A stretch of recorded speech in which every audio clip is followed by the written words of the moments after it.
ثم جعلناك على شريعة من الأمر فاتبعها ولا تتبع أهواء الذين لا يعلمون. Apa nasihatnya untuk sebagian orang yang terlalu khawatir dan panik dengan musibah ini? Dan di satu sisi, ada orang yang sampai mengatakan, santai saja, toh mati di tangan Allah. Bagaimana kita menanggapinya, Ustaz? Begini dasarnya untuk dua hal yang disebutkan. Ada sebagian orang yang panik, dan ini sudut berlebihan. Dan ada sebagian orang yang seakan-akan dia merasa aman dari bahaya, merasa aman dari suatu musibah yang menimpa. Dan ini dua hal yang keliru. Dua hal yang keliru. Iya, untuk dua hal yang keliru ini diobati dengan beberapa hal. Yang pertama adalah dengan keimanan kepada takdir. Kita imani bahwa segala yang terjadi ini itu semuanya terjadi dengan ketentuan dan takdir Allah Subhanahu wa ta'ala. Karena Allah berfirman, "Qul la yusibana illa ma kataballahu lana." Tidak ada yang akan menimpa kita kecuali apa yang Allah telah gariskan untuk kita. Iya, kematian itu adalah ketentuan atas setiap manusia. Aina ma takunu yudrikkumul maut walau kuntum fi burujim musyayyada. Dimanapun kalian berada, kalian akan dijumpai oleh kematian, walaupun kalian berada di benteng yang sangat kokoh. Qul innal mauta alladhi tafirruna minhu fa innahu mulaqikum thumma turadduna ila alimil ghaibi wasyahada fayunabbi'ukum bima kuntum ta'malun. Katakanlah, sungguhnya kematian yang kalian lari darinya, kematian itu akan menjumpai kalian. Kemudian kalian akan dikembalikan kepada Allah yang Maha Tahu, yang gaib dan Maha Tahu, yang disaksikan. Lalu Allah memberitahukan kepada kalian apa yang kalian lakukan. Dan Allah Subhanahu wa ta'ala berfirman, "Kullu nafsin dha'iqatul maut, thumma ilaina turja'un." Setiap jiwa akan merasakan kematian, kemudian kalian semua akan kembali kepada kami. Maka seorang itu sudah dipastikan dia akan meninggal. Kalau dia tidak meninggal dengan sebuah wabah atau penyakit, dia pasti akan meninggal. Apakah dengan di atas tempat tidur atau mati dengan cara apa saja.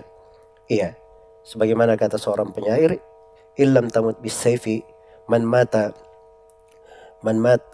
lam yamut bis-sayfi mata bi ghairihi ta'addadatil asbabu wal mautu wahidu." Siapa yang tidak mati di ujung pedang, dia akan mati dengan sebab yang lain. Sebab-sebab kematian itu banyak dan kematian adalah satu. Iya, hanya saja di dalam syariat ini seorang diperintah mengambil sebab.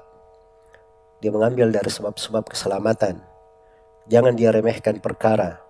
Jangan dia entengkan dari hal-hal yang di dalam syariat diberi perhatian.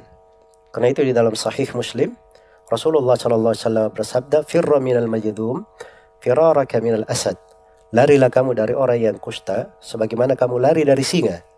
Nah, itu bentuk dari penjagaan, dari bentuk mengambil sebab.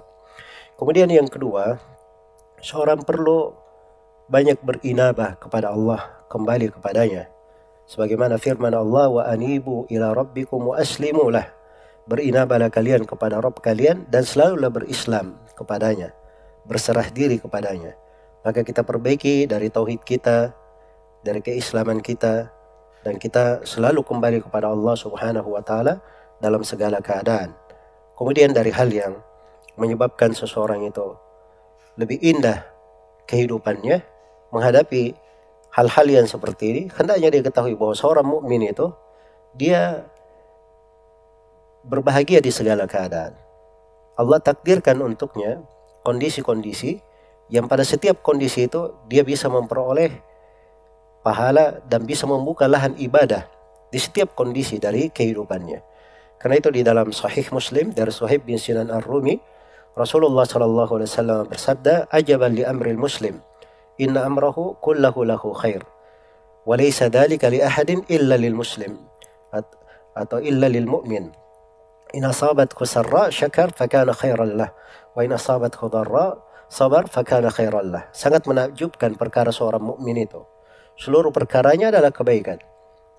Dan ini tidak terjadi kepada siapapun kecuali pada seorang mukmin saja. Kalau dia ditimpa kesenangan, dia bersabar, dia bersyukur, maka baik lagi yang dia dapat.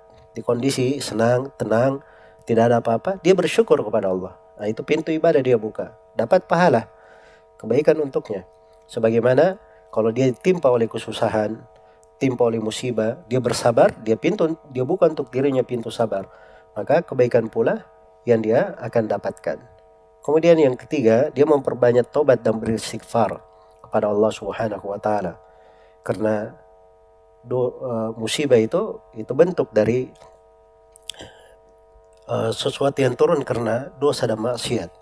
Allah Subhanahu wa taala telah berfirman, "Wa ma kana Allahu liyu'adzibahum wa anta fihim wa ma kana Allahu mu'adzibahum wa hum yastaghfirun." Ya, dan Allah tidak akan menyiksa mereka, orang-orang kafir Quraisy itu, sementara engkau Nabi Muhammad masih berada di tengah mereka.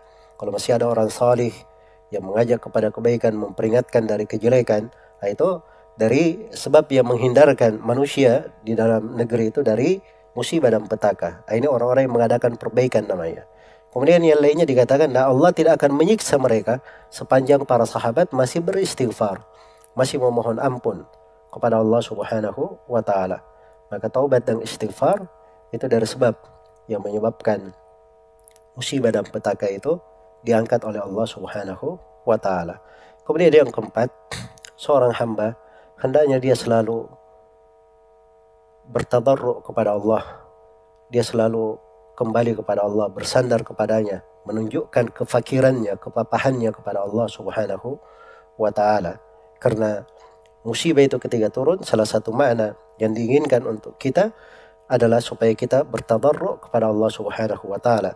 Dan Allah Subhanahu wa taala telah berfirman, "Ya ayuhan nasu antumul fuqara'u ila Allah wallahu huwal ghaniyyul hamid." Wahai sekalian manusia, kalianlah yang fakir kepada Allah, adapun Allah dia Maha Kaya lagi Maha Terpuji. Semoga Allah Subhanahu wa taala memberi taufik kepada semuanya. Wallahu taala. Lanjutnya Ustaz, selain itu ada isu lain yang mengatakan bahwa ada dalang atau oknum negara lain yang menjadi penyebab tersebarnya virus ini. Bagaimana kita menanggapi itu, Ustaz? Ini juga dari tebakan-tebakan sebagian manusia. Ini penyakit wabah yang seperti ini sudah ada dari masa sebelumnya. Ya, bahkan awal kota yang kena musibah di virus COVID-19 ini, itu disebutkan di dalam sebagian buku sejarah bahwa negeri mereka itu, tanah mereka, tanah yang paling banyak wabahnya.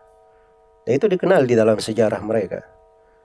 Kemudian wabah-wabah yang seperti ini bukan hanya menimpa pada negeri-negeri kafir saja, negeri-negeri kaum muslimin juga tertimpa. Dan dimaklumi dari beberapa orang sahabat yang meninggal karena wabah taun, seperti Abu Darda, Mu'adz bin Jabal radhiyallahu anhuma, ya terkena wabah taun di daerah Amwas.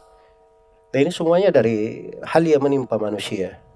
Iya, karena itu dalam hal yang seperti ini, seorang itu jangan berpikir mencari kambing hitam. Tapi ujian dan cobaan ketika turun itu disebabkan karena dosa dan maksiat.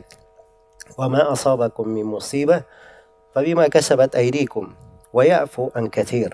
Apa yang menimpa kalian dari musibah itu disebabkan karena perbuatan tangan-tangan kalian. Dan Allah banyak memaafkan manusia. Karena itu kewajiban kita banyak introspeksi diri, bertobat, beristighfar. Semoga Allah Subhanahu wa taala memberi taufik kepada semuanya.